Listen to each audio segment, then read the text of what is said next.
let's look at gold. First off, read this disclaimer carefully. I have categorized gold here under money. I put it under real money. Okay, so here we have gold, silver, platinum, and palladium. Gold and silver are definitively the metals with most history as being used as money. You can see that gold is a rather impressive 34% from the 52-week lows. It is only around 2% away from the 52-week highs. Yeah, we've seen a very, very, very strong rally here in gold. This is the long-term picture for the gold ETF. Spider Gold Shares GLD is the ticker. Weekly data points all the way back to 2004. You can see here that there's been some huge rallies in gold before, like this rally here was 338%. Then we had a major bear market, bottoming out here at minus 46%. This pattern here is incredibly interesting. This is a multi-year rounding bottom pattern, where we go from the bears dominating to a standoff, and then the bulls start to gain leverage. Make no doubt about it, the latest move here in gold is incredibly impressive and aggressive. If you look here at the accumulation distribution line, it is corroborating the rally. RSI has pulled back a bit, which is it is healthy, to see that pullback. We don't want to be like here where it becomes a bit excessive. The statistical correlation between gold and the S&P 500 is 52% positive. Now let's zoom in a bit here. Okay, this move from this low here in August 2018, 44%-ish, that's really, really, really strong. We are above all the key moving averages. Make no doubt about it, the bulls are currently in control. And there are many catalysts for gold going forward. You have central banks going ballistic, and you have many very turbulent, high-risk black swan factors out there. Many people are wondering whether we will see a pullback in gold, more of a sustained, correction. It's not that long back until we had this correction. This was, when we had the implosion in all markets. But you could make the case that given this recovery was so quickly, that this was, you can't really count this one. This was an anomaly. While I do agree with the people thinking that maybe gold should maybe pull back a bit or move a bit sideways to calm down, that doesn't mean it actually is going to happen. So if you are sitting on the sidelines waiting for that to happen, then maybe you will not get a chance. You might not get that chance, hence it could make sense to just scale into a position. A huge move, and of course we've seen an even bigger move in GDX. Let's look at the daily data points here. Yeah, we are above all the key moving averages. They are looking nice and positive. On the dailies, you do see that we are shuffling a bit sideways, calming down a bit. So this is healthy price action. After a big rally, we are consolidating the gains. Very interesting to see the accumulation distribution line. It shows us whether there is an increase of buyers or sellers. And you can see here the accumulation distribution line is rising very consistently. Throughout this consolidation, there are buyers stepping into gold. They are loading up. That is bullish. Yeah, all in all, looking at this chart, it is very hard to become bearish. It's very strong, and as you saw on the weeklies here, this has been a rounding bottom that's taken many years to form. Yes, it is fully possible that a rounding bottom could become a cup and handle. That would mean a pullback like that. That would be a cup and handle pattern. That's also a long-term bullish pattern.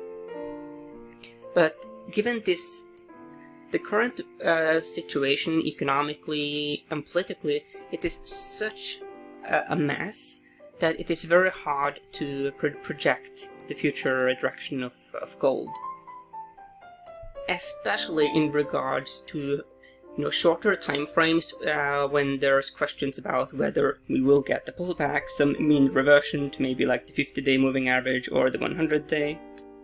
Yeah, let's just look at the GDX for measurement. Okay, so you can see that GDX has been even more aggressive than the GLD, and GDX just made a new high. If you look here at weekly data points for the gold miners ETF, we have had a breakout. I mean, this is the highest level we've been since 2013. And if let's actually do some measurement from this low here to where we are today, that's 169% gain. Really, really, really impressive. Yeah, okay, so let's quickly look at the GLD ETF. Here we have it. Expense ratio 0.40%. Assets under management 59-ish billion US dollars. Average daily dollar volume 2.4 billion US dollars. Extremely liquid, and there's a very deep options market. And with options, you can benefit, from GLD going up, going down, and going sideways. And that is why I think options market is amazing. There is a big caveat, because when you are buying the GLD, you are buying paper. You don't own the actual metal, and we did see something very interesting when it comes to when it came to crude oil. You did see that the crude oil future contract it collapsed, even though the actual commodity didn't actually collapse.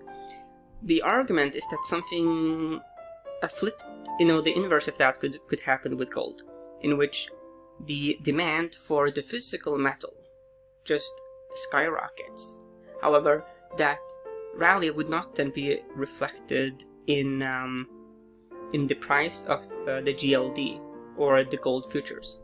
That hasn't happened yet, but make no doubt about it, the only way to truly own a precious metal is by owning actual silver or actual gold, the real metal. And another benefit with the actual metal is that metal is denominated in gold or silver, meaning if you have a silver coin and you travel to any other country, then you will experience how that silver coin has appreciated in that specific currency. Hence, if let's say it has recently rallied like 90% vis-a-vis let's say the Turkish lira, then you will be able in Turkey to trade that silver coin for that gain, while if you only have your investments in the GLD, you only get the appreciation of gold vis-a-vis the US dollar. The problem here is, of course, that the US dollar is a reserve currency. And as a reserve currency, it has a lot of strength. So that's something to think about. Let's now have the educational segment about compression cycles, which is very, very important when it comes to gold. Throughout the entire universe, you have expansion and compression cycles. And you can say that the long bear market we had in gold, that was a long compression cycle. Now, with the new bull market, we have an expansion cycle. The thing is that there's been many compression cycles out there in different levels of analysis. If you look at the universe, there are compression cycles and expansion cycles. Looking at the ecosystem, you also see it. And let's now focus on these compression cycles when it comes to civilizations. Because many people do not have that big picture historical perspective. And they think, they think like Warren Buffett. You can always invest in USA. It is safe. It will never go down. That kind of permeable bias has been disastrous many, many times throughout history. And let's look here at these fallen civilizations. The Sumerian civilization. So between 4500 and 1900 BC, this was a huge bull market. The Sumerian civilization was just rising and becoming very powerful, and people were extremely bullish about the Sumerian civilization. If you had anything to sell, you would try to sell it there. But where is the Sumerian civilization now? It collapsed. It entered a bear market it never recovered from. Sure, they didn't have a stock exchange back in the day, but I guarantee you, ever since we were living in caves, we were buying and selling things. Of course, we didn't use stock certificates, but we had a form of barter.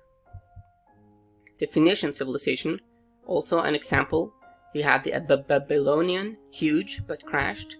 Ancient Egypt, we just look at how profound the Egyptian civilization was at its zenith.